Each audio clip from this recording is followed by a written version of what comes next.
Digital जमाना है, LED का जमाना है। अब लालटेन वोल्टेन की जरूरत हम लोगों को नहीं है, ना लैंप की जरूरत है। अब एलईडी बल्ब और ट्यूबलाइट और भी बहुत सारे, अब सीएफएल का भी जमाना खत्म हो। दोस्तों, आपने बड़े बुजुर्गों के मुंह से एक कहावत अवश्य सुना होगा कि हाथी चले बाजार कुत्ता भौंके हजार। ये कहानी तो कहावत आपने सुना ही होगा, लेकिन इससे आगे की कहानी आपने नहीं सुना होगा।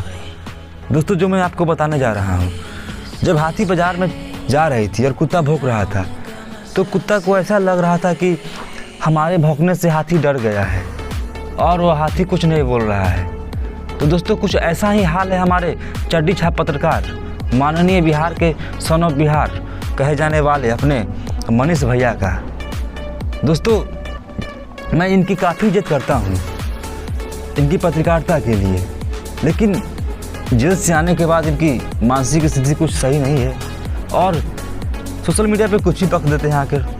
हाल ही में उन्होंने लाइव आकर अपने सबसे बड़ी पार्टी, बिहार की सबसे बड़ी पार्टी आरजेडी पार्टी, ललटेन छाप तेजस्वी यादव के बारे में, तेजस्वी यादव के बारे में तो वो अक्सर बोलते ही रहते थे, लेकिन इस बार उन्होंने ललटेन छाप के बारे में अनाप शनाप बक दिया है।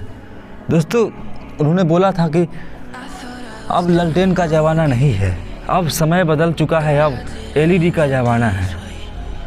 दोस्तों, इस वाक्य से उसने खुद को साबित कर दिखाया कि वह एक पत्रकार तो नहीं है। इससे उसने साबित कर दिया कि वह खुद को एक बहुत बड़ा चाटुकार है और यही सब कारण है कि उन्हें कई तरह की उपाधि मिल चुका है। दोस्तों, उन्हें पता होना चाहिए, उन्हें अपने बड़े बुजुर्गों के साथ बैठना चाहिए, पूछना चाहिए कि किस तरह से ललटेन का ज़माना है या नहीं है। उन्हें पूरी जानकारी उनके परिवार से ही मिल जाती, लेकिन वो तो अब पत्रकार रहे नहीं, अब तो सिर्फ और सिर्फ चाटुकार बन गए।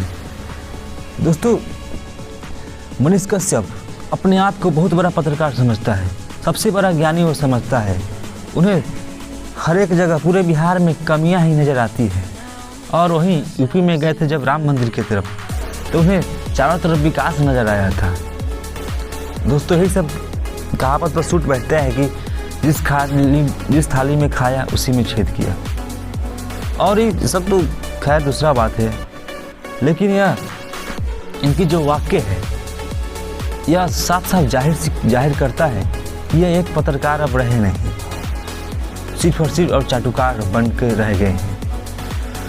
खैर, इस सबसे जरा सा भी असर पड़ने वाला नहीं है अपने आरजेडी परिवार पे, ललटेन परिवार पे और तेजस्वी यादव पे, क्योंकि तेजस्वी यादव इनकी तरह चाटुकारिता नहीं करेंगे और वह झुक कर रहने वाले नहीं किसी के सामने, क्योंकि वह अपने काम के लिए मशहूर है। चाचा पलट गए, इसका क्या मतलब? अपने आरजेडी रोड पर आ गया का? कभी नहीं, क्योंकि आरजेडी पार्टी पूर्वज से, बहुत पहले से इसलिए जानी जाती थी गरीब गुरबों की आवाज़ उठाने के लिए, गरीबों को उनके अधिकार देने के लिए। और तेजस्वी यादव ने आरजेडी को इस कसर पर पहुंचा दिया, इस जगह पहुंचाया है कि अब लोग रोजगार के लिए जानते हैं, युवाओं को रोजगार के लिए, नौकरी के लिए। और यह बात चाचा भी समझ रहे हैं, लेकिन चाचा को ये सब अनपच हो गया, पचा नहीं।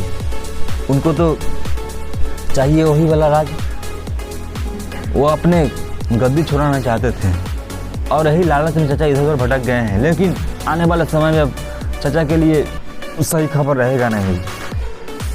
खैर, ये सब अलग मसला है। आप हमारे कमेंट सेक्शन में बताइए उस अपने सन ऑफ बिहार के बारे में, क्या इनकी जो विचार है, इनकी जो बोली है, क्या आप लोगों को सही लगता है? क्या आप इन्हें सपोर्ट करते हैं? क्या आप इन्हें नेक्स्ट सीएम के पद पर देखना चाहते हैं? और अपने तेजस्वी यादव के बारे में बताइए, क्या उन्होंने रोजगार दिया? इस तरह से जाने वाले सरकार को क्या दे पाएगी? क्या तेजस्वी यादव की तरह युवाओं को दिलों में बसेंगे? आप हमारे कमेंट सेक्शन में अवश्य बताएं।